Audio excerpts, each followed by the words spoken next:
Okay.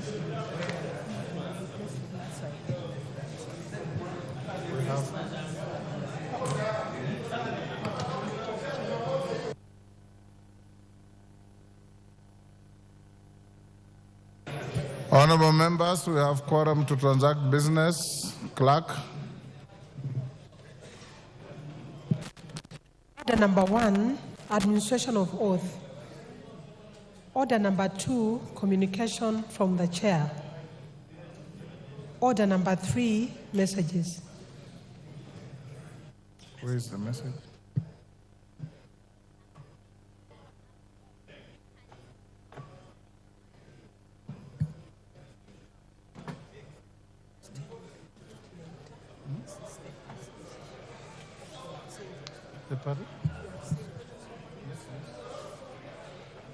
All the honorable members on their feet, take your seats.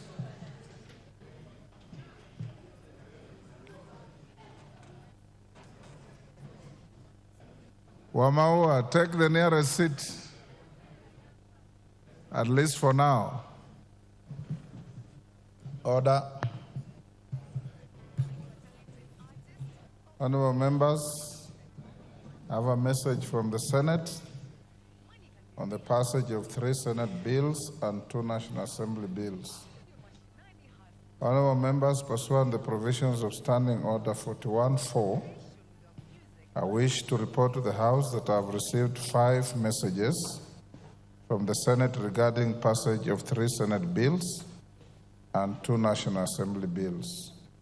The first message conveys that on 11th June 2024, the Senate considered and agreed to the National Assembly amendments to the Count Licensing Uniform Procedure Senate Bill number 9 of 2022. You will recall that on 2nd May 2024, this House passed the said bill with amendments, following which I refer the schedule of the National Assembly amendments to the Senate for consideration in accordance with Article 110(4) of the Constitution. Honorable members, the concurrence of the Senate with the National Assembly on the bill concludes the bicameral consideration of the bill under Article 110 of the Constitution. The second message conveys that on 11th June 2024, the Senate considered and passed the County Government's Additional Allocations Bill, Senate Bill number 19 of 2024, with amendments. The said bill seeks to provide the additional allocations to county governments for the financial year 2024-25 and the responsibilities of national government and county government pursuant to such allocations. Honorable members, the third message conveys that on 11th June 2024, the Senate passed the County Allocation of Revenue Bill, Senate Bill number 25 of 2024 with amendments. This annual bill seeks to provide for the equitable allocation of revenue raised nationally among the county governments for the financial year 2024-25 and the responsibilities of national and county governments. Honorable members, having passed the 2 bills, the 2 Senate bills, the Senate now seeks the concurrence of the National Assembly pursuant to the provisions of Article 110(4) of the Constitution. Honorable members, the centrality of the said bills in the budget process and the prescribed statutory timelines calls for their expedited passage. In this regard, you will notice that I have directed the clerk to list the 2 bills for first reading under orders number 10 and 11 in the supplementary order paper for today, Tuesday, 18 June 2024. Thereafter, both bills will stand committed to the Budget and Appropriations Committee for consideration. I urge the committee to prioritize the bills and report to the House as soon as is practicable to enable the House to proceed with the next stage of the bills. The fourth and fifth messages, honorable members, conveys that on 11th June 2024, the Senate considered and passed the Statutory Instruments Amendment Bill, National Assembly Bill number 2 of 2023, and the Independent Electoral and Boundaries Commission Amendment Bill, National Assembly Bill number 10 of 2024, with amendments.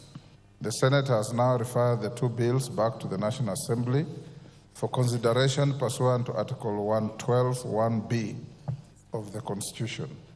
Honourable members, this House is therefore required to consider Senate amendments to the two bills.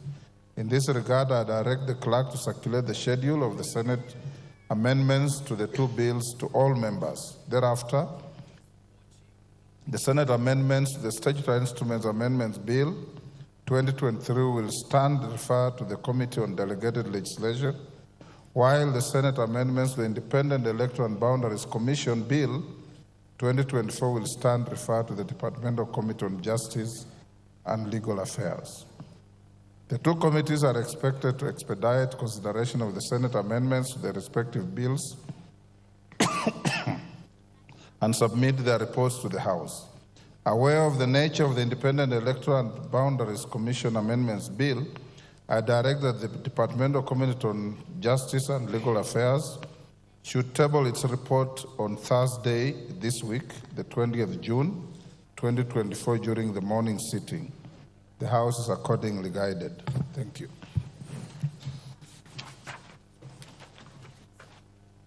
Next order. Order number 4, petitions. Order number 5, papers. Majority Leader.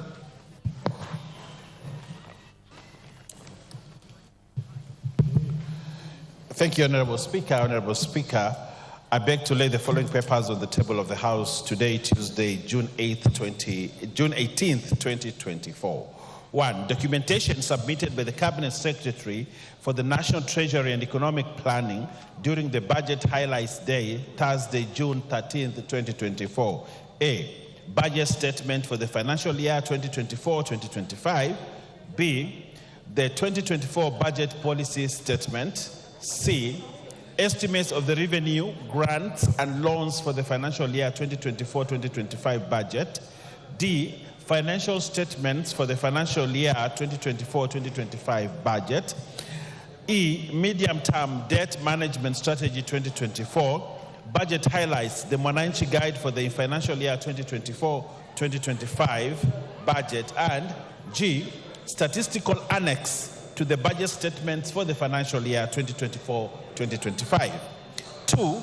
Legal notice number 215 of 2023 relating to the Wildlife Conservation and Management Access and Conservation Fee Regulations 2023 and the explanatory memorandum from the Ministry of Tourism and Wildlife. 3. East African Community EAC custom proposals for the financial year 2024-2025 from the National Treasury. 4. Report on the status of administrative justice and access to information in Kenya from the Commission on Administrative Justice for 2012-2023. 5.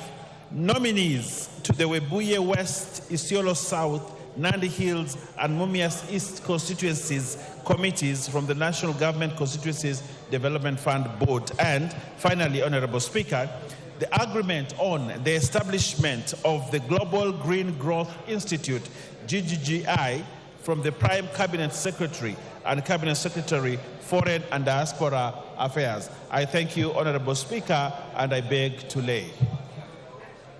Chairperson, Committee on Regional Integration, Wanjiku.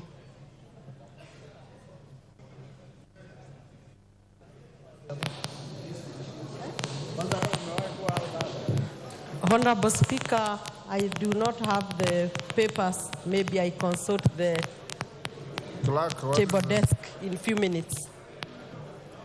Do you have her papers? Chairperson, Departmental Committee on Labor,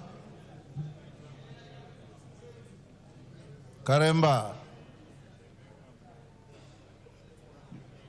You have a report to table?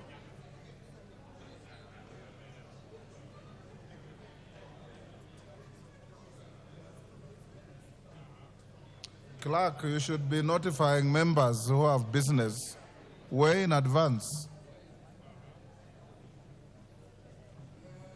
Wanjiku Muya.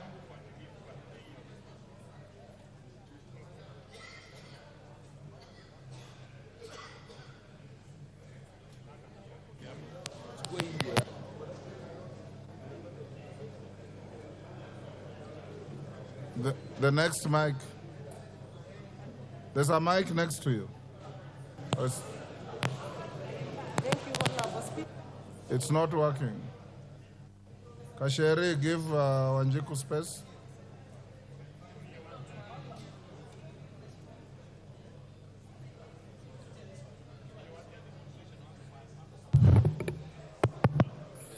Use that. Thank you, Honorable Speaker. This one is working. Honorable Speaker, I beg to lay the following paper on the table of the House today, Tuesday, 18th June 2024. The report of the Committee on Regional Integration on consideration of business transacted by the East African Legislative Assembly at the 4th meeting of the first session of the 5th Assembly held in Arusha, Tanzania from 11th to 23rd June 2023, and a study visit to the Economic Community of West African States, ECOWAS, headquarters in Abuja, Federal Republic of Nigeria. I beg to lay. Karemba.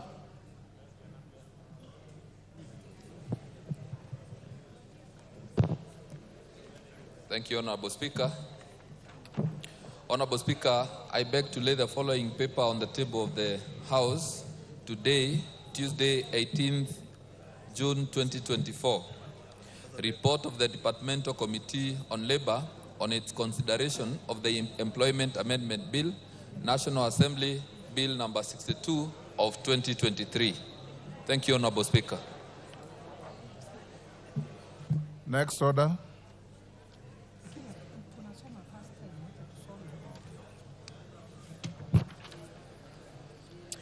Order number 6, notices of motion.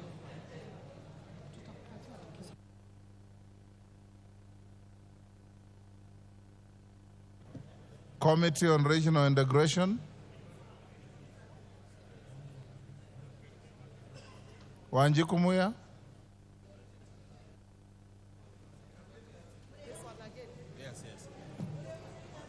Sorry, Honorable Speaker, the mics have a problem. I beg to give the notice of motion. Honorable Speaker, I beg to give the notice of the following motion that this House adopt the report of the Select Committee on Regional Integration on its consideration of business transacted by the East African Legislative Assembly at the 4th session of the first session of the 5th Assembly, laid on the table of the House on Tuesday, 18th June 2024. Thank you. Honorable Timothy Wanyonyi. Member for Westlands. Thank you, Mr. Speaker. Mr. Speaker, I beg to give notice of the following motion: that are aware that land is a critical but limited factor of protection that supports human habitation and food production, noting that agriculture is Kenya's economic mainstay. Appreciating that the Central Bank of Kenya, CBK, Monetary Policy Committee, Agriculture Sector Survey 2022 estimated the contribution of agriculture sector for the country's gross domestic product, GDP, to be 22% directly and 27% indirectly. Through these linkages with other sectors, further appreciating that the survey showed that the sector employs over 40% of Kenya's total population. Concerned that in the Land Reform Volume 3 publication, the Kenya Land Alliance land estimated that only 17% of the country's land mass is classified as suitable for rain-fed agriculture, while the remainder is either semi-arid or arid. Further concerned that the country's agriculture productivity has been decreasing over the years, cognizant of the fact that the decline in agriculture productivity is partly attributable to the shrinking agricultural land due to unplanned settlements that encroach on agricultural lands. Further concerned that agricultural lands in rural areas are continually being subdivided into small portions for build development, thereby diminishing size of land available for agriculture. Noting that there is need to put in place measures for effective land use in the country in order to guarantee optimal use of agriculture. Now, therefore, this House resolves that the government, through the Ministry of Lands, Public Works, Housing and Planning Developments, puts in place a policy framework for effective land use in rural areas by consolidating and designating zones for built development, for commercial and residential developments with shared public utilities, and separate zones for agriculture use in order to arrest further diminishing of agricultural land and steady the country's agricultural productivity. Thank you, Mr. Speaker.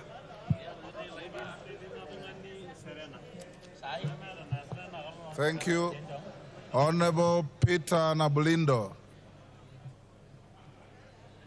Peter Nabulindo.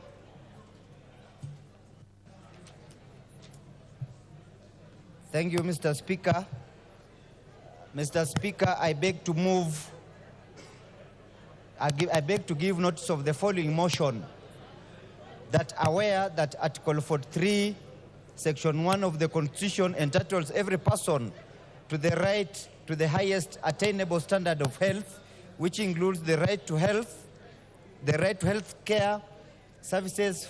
Further aware that every year an estimated 14,000 children born in Kenya suffer from sickle cell and hemophilia diseases, which with the highest prevalence rate being within Western, Nyanza and coastal regions. Concerned that failure to undertake sickle cell and hemophilia screening at birth hinders timely administration of appropriate treatment and other mitigation measures to forestall high infant mortality caused by preventable diseases like malaria. Cognizant that national population surveys does not include data on sickle cell and hemophilia diseases, concerned that the dearth of data and information negatively hinders prioritization of resources and implementation of sickle cell disease management programs. Recognizing that the number of infant deaths caused by the disease continues to grow as a result of underfunding due to lack of data on the number of cases of the killer disease. Now, therefore, this House resolves the national government, through the Ministry of Health and in conjunction with county governments, A, conducts awareness and sensitization programs on sickle cell and hemophilia diseases and supports research and training for medical personnel on the two diseases. And B, puts in place measures for mandatory screening of newborn sickle cell and hemophilia diseases in all public health facilities in the country in order to create database for guide funding and other interventions aimed at curbing the diseases and reducing infant mortalities resulting from the disease. I beg to give notice. Go on to the next. Order, honorable members. Order. Order. The conversations are too loud. I can barely hear what the member for Matungu is saying. Thank you, Mr. Speaker. Go ahead. Mr. Speaker, my second motion is I beg to give notice of the following motion, that aware that commercial sugarcane production in Kenya was introduced in the early years of independence with an aim of eliminating dependence on sugar importation and contributing to economic transformation in the sugar belt and the country at large through agriculture. Acknowledging that at its pinnacle, the sugar industry significantly contributed to the country's national gross domestic product, GDP, and became one of the largest employers, which supported livelihoods of many Kenyans, both directly and indirectly. Concerned that over the last 25 years, sugarcane farming, particularly in Western Kenya, has been declining significantly, thereby dipping sugarcane production from over 6,000 metric tons per year in the 1990s to less than 3,000 metric tons in recent years. Noting that the decline in sugarcane farming has forced local millers to operate far below their milling capacities and pushed the country to over-rely on net importation of sugar, which negatively impacts on the balance of trade. Noting that the decline in sugar production is attributable to factors such as mismanagement, interference, and unfair competition from cheap imported sugar. Further concerned that state-owned sugar millers like Mumia Sugar Company and Zoya Sugar Company ceased milling while owing farmers hundreds of millions of shillings. Appreciating that the government has been putting in place strategies, policies, and regulations to define roles of millers and major players and stakeholders in the sugar industry in a bid to revamp the sector. Concerned that the acute shortage of sugarcane resulting from mass abandonment of sugarcane farming continues to roll back initiatives for reviving sugar milling. Recognizing that further investment in revamping sugar companies before reviving sugarcane farming will occasion loss of the invested public funds instead of yielding success. Now, therefore, this House resolves that the national government, through the Ministry of Agriculture and Livestock Development, reviews the sugar development policies to provide that every investor miller sets aside definite funds for development of sugarcane farming, incentivizing farmers to embrace sugarcane growing and to enhance cane production in each of the respective zones. I beg to give notice. Thank you, Mr. Speaker. Thank you, Oscar Namblindo. Next order. Order number 7, questions and statements. Request for statements. Member for Kirinyaga County, Jen Jerry. Thank you, Honorable Speaker. Honorable Speaker, I stand pursuant to the provisions of Standing Order 44-2C.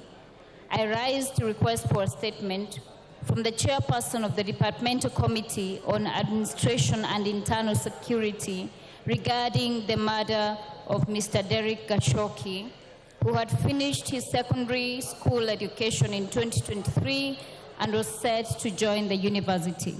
Honorable Speaker, on 18th May 2024, Mr. Derek Gashoki, aged 19 years, was shot dead by a police officer attached to Kenyaga Police Station at the Kendai Shopping Center.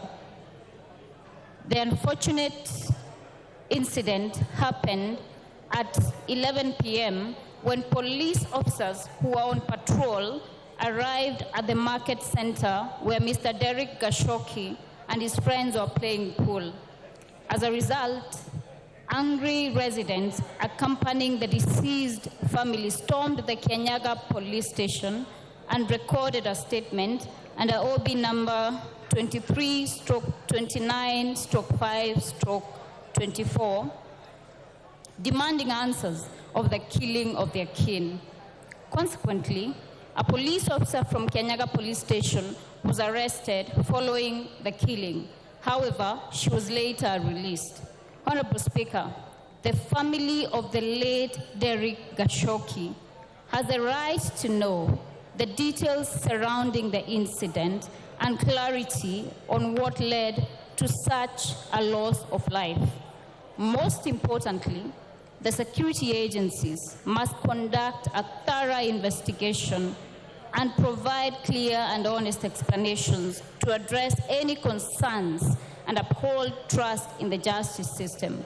Honorable Speaker, it is against this background that I request for a statement from the chairperson of the Departmental Committee on Administration and Internal Security on the following.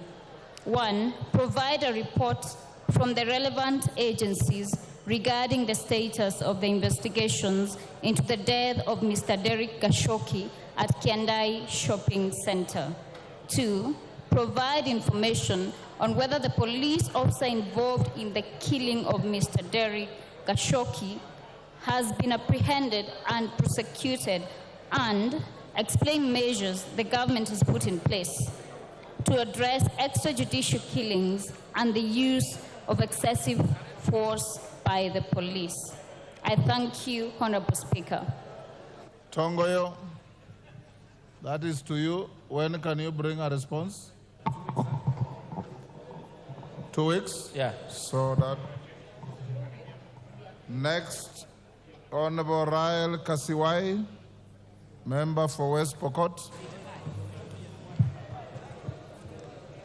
Honorable Speaker, pursuant to the provisions of the Standing Order 44-2C, I wish to request for a statement from the chairperson of the Departmental Committee on Blue Economy, Water and Irrigation regarding the current status of the construction of the Sioi Murung Dam in West Pokot constituency, rather in Pokot South constituency, West Pokot County. Honorable Speaker, the Sioi Murung Dam is a critical development project for West Pokot County designed to supply potable water to approximately 350,000 residents in Kapenguria, Kabich Beach, Chepararia towns, and adjacent regions who currently grapple with lack of access to clean and safe water. This multipurpose dam project, being implemented by the National Water Harvesting and Storage Authority, was initiated in March 2015 with an initial projected completion date of March 2018. However, it is deeply concerning that more than 6 years after the original scheduled completion date, the project remains unfinished. The prolonged delays have significantly impacted the residents of West Pokot County, infringing on their constitutional rights to access clean and safe water in adequate quantities as enshrined in Article 43(1)(d) of the Constitution. Honorable Speaker, it's against this background that I request for a statement from the chairperson of the Departmental Committee on Blue Economy, Water and Irrigation on the following. 1, what is the current status of Sioi Murung Dam project and what are the reasons behind the delay in its completion? 2, what steps has the government undertaken to address the challenges that have led to the delay in the completion of this project? And 3, what measures are being taken by the Ministry and National Water Harvesting Storage Authority to complete the Sioi Murung Dam project, including budgetary allocation in the financial year 2024-2025 and revised timelines for full operationalization of the dam? I thank you, Honorable Speaker. Chairman, Water and Blue Economy. Bowen, when can you bring the statement? Honorable Speaker, in 2 weeks, we'll bring a response. Okay, 2 weeks it is. Next, Honorable Rahab Mukami. Member for Nyeri County. Thank you, Honorable Speaker.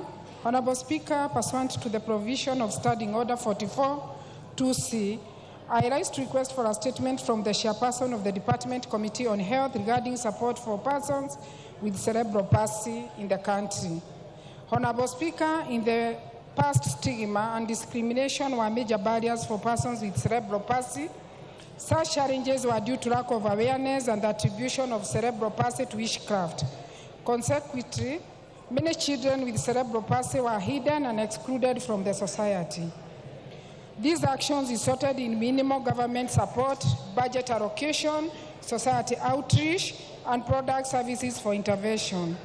However, persons with cerebral palsy are now coming out and interacting with the society, but still, we are not yet where we need to be supporting persons with cerebral palsy in Kenya. There are still gaps in health care, education, employment, support, and social participation that needed to be bridged. In addition, there is a need for continued effort to improve the lives of persons with cerebral palsy and their families, given that many children with cerebral palsy are born to young mothers who lack the necessary information on the condition and financial support, among others, to enable them to provide essential cares. Honorable Speaker, it is against this background that I request for a statement from the chairperson of the Department Committee on Health on the following. 1, what measures has the government put in place to increase awareness about the cerebral palsy, to equip the caregivers with the necessary information?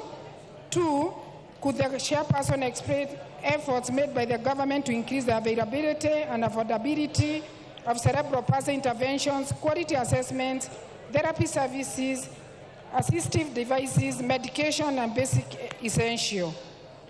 3, are there any support systems such as financial, physical assistance provided by the government to enable the families to provide better care for persons with cerebral palsy? I thank you, Honorable Speaker. Chairman Health, Honorable Bukose, that request is to your committee. Were you even listening? Yes, Honorable Speaker. I was consulting with the chair on a retreat to Kisumu, which they were putting this week, and yet we have the finance bill. But I want to assure the member that we can give a response in 2 weeks' time. In 2 weeks? Yes, thank you. Okay, thank you. Response to statements. Statement requested by Honorable Timothy Toroitich, Member Marakwet West. Honorable Tongoyo.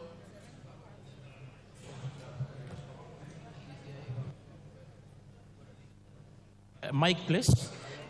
Thank you, Honorable Speaker.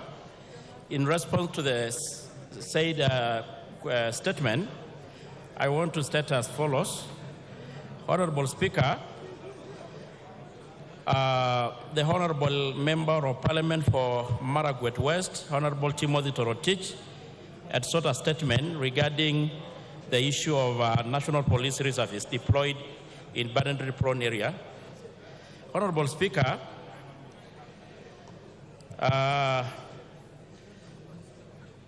the National Police Reservists assist the National Police Service to dispense its mandate, including maintenance of law and order and protection of life and property and law enforcement. The National Police Service Standing Order, Section 115, provides that reservist police officers shall pay as such remuneration and allowances as the National Police Service Commission shall, in consultation with the Salaries and Remuneration Commission, determine. And Honorable Speaker, to be very specific, our NPR currently get a stipend of 5,000 monthly, which is paid to them. Honorable Speaker, NPR are recruited from the locals who are consistent with the local culture and terrain.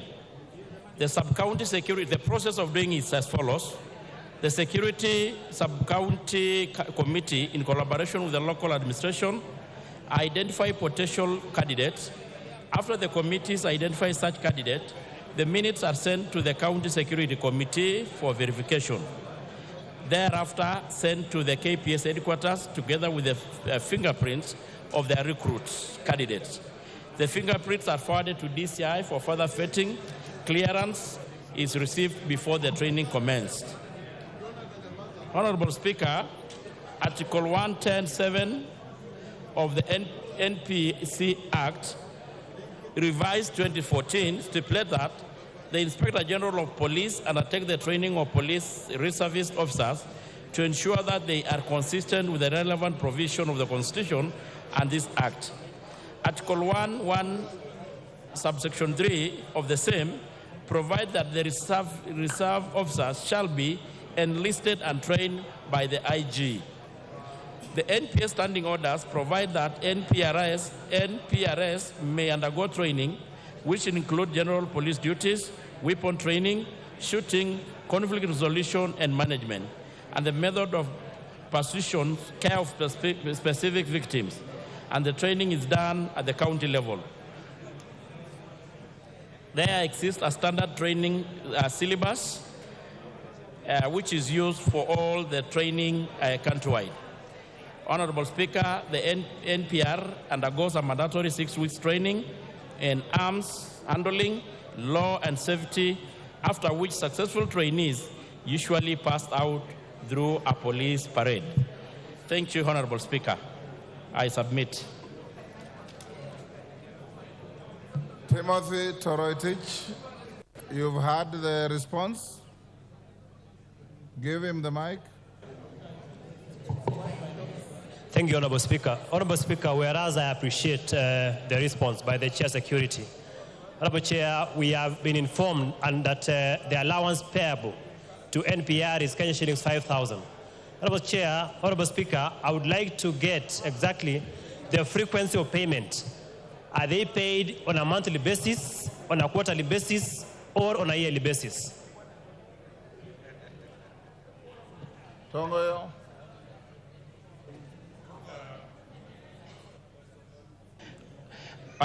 Honorable Speaker, I had indicated that they are paid monthly, a stipend of 5,000 monthly, which is also good to appreciate that it is a factor that the sector is looking into when the situation of the economy improves, where the discussions are underway to see how we can enhance them. But it is 5,000 and it's monthly. Thank you. Next, a response to a request by the member for Kilgoris, Julius Olesunguli. Tongoy again. Is Sunguli in the house? Yes. Thank you, Honorable Speaker. On the response to a statement sought by the MP for Kilgoris, my senior Honorable Julius Sunguli, I want to respond as follows. It is a question regarding the insecurity in Angata Barikoi. Honorable Speaker, there has been conflict among the Kurias, the Maasais, and the Kipsiks over the use and the ownership of Kailolong land. Indeed, there is a court case that is pending before the Nakuru High Court. Honorable Speaker, the government has taken the following measures to enhance the peace in the area. One is, of course, is the Peace Barasas and the Peace Building Initiative adopted by the government from time to time. The police station that has been put up in a place, Angata Barikoi Police Station, to help enhance security in the area. And it was established in a distributed land. The area member of parliament can attest to that. In the same area, Honorable Speaker, there have been a formation of several formed up units to include ASITU, that is an anti-stock police unit, GSU, and even rapid response unit to help the GSU and other form units to ensure that peace prevails in the area along the border. Honorable Speaker, the government has put up in place the following measures to ensure harmonious coexistence of all warring communities who border each other. The continuous engagement with local leaders, the increased police patrol, the criminals, the establishment of the peace committee, deployment of specialized units, as I earlier indicated, And we are in process, Honorable Speaker, even to provide vehicles to the same police stations and the police there to enable them have their patrols whenever need arises. Thank you, Mr. Speaker. Julius Sunguli, you satisfied with the response? Mr. Speaker, I want to thank the chairman for that answer. But, Mr. Chairman, the case in court is not between the people of Angata and the Kuria people. It is between the Maasai people of Lolgorian and the Kipsigis people of Angata. So the Kuria are not in any land dispute with anybody there. So I think that the ministry should give a better answer and tell us what is the analysis about the true cause of this fight. And secondly, could the chairman confirm that one of the biggest problems we have there is that there are no vehicles.